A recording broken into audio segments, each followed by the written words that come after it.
Gangs of New York is one of those movies that just stands the test of time.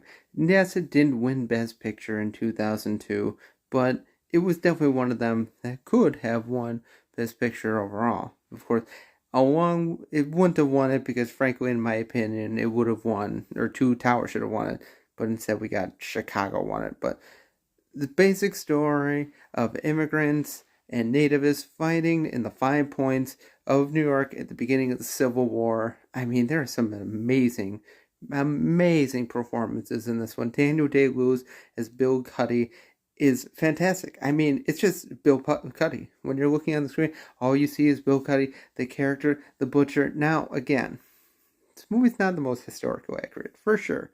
We don't really know how, if he was actually a bigger racist as he's portrayed in this movie, but he just wanted to protect his people, just wanted to protect his country.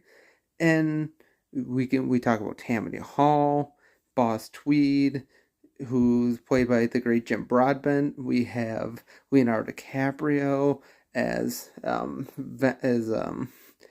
Amsterdam, and we have Liam Neeson, who only plays a little bit, but he is Father Vallon, or Amsterdam's father, who gets in a gang war in the beginning of the movie. He's killed off, and basically the rest of the dead rabbits, their gang is broken off into the wind, and some of them grow and join the nativist crowd.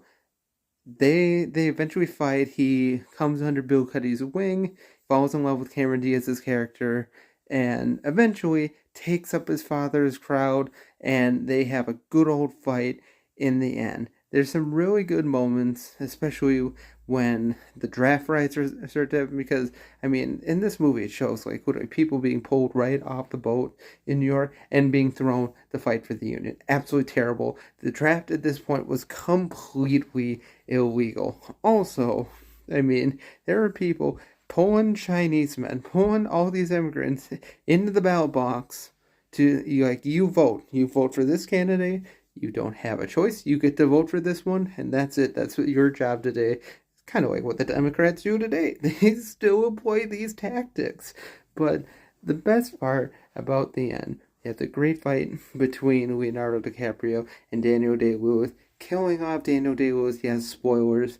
But the greatest point at the end is, as the ages fade, you see the gravestones of Bill Cuddy placed next to Liam Neeson's character, Father Vallon, and as the skyline of New York slowly moves up higher into the heavens and the gravestones fall away, the ground is remembered, but the gravestones fall apart. Great movie, fantastic movie. Have a great day.